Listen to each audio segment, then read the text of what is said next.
Per fer un dibuix amb llapis de color, començarem fent línies poc precises en llapis de grafit que anirem concretant a poc. Abans de començar a aplicar el llapis de color, esborrarem una mica les línies de llapis de grafit perquè quedin ben netes i no embrutin el dibuix final.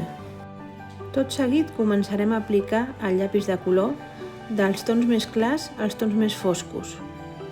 És molt important treballar amb bastanta punta i sense apretar. Anirem aplicant els diferents colors reservant les zones més clares. Quan haguem aplicat una capa general de diferents colors a la nostra poma, ens podem ajudar d'un esfumí per integrar una mica tots aquests colors.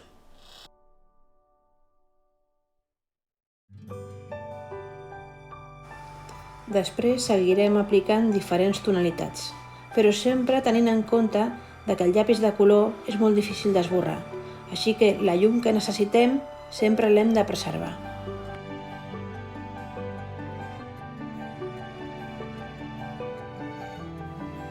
Com veureu, el llapis de color permet fer moltes capes, sempre que les apliquem sense apretar.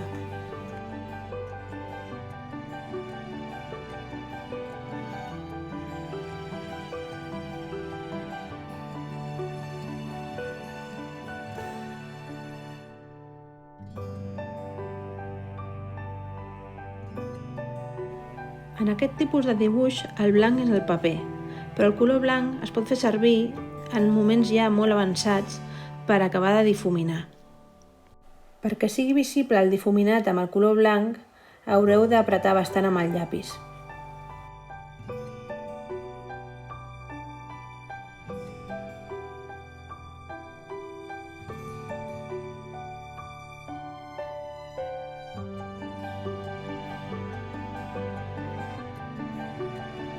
Com podreu veure, cada cop anem pujant més la foscor d'algunes zones del dibuix.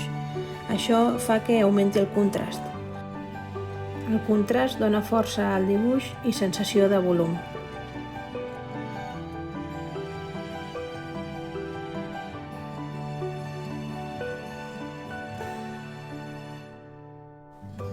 Quan apliquem foscor en alguna zona, les zones contigües guanyen en lluminositat.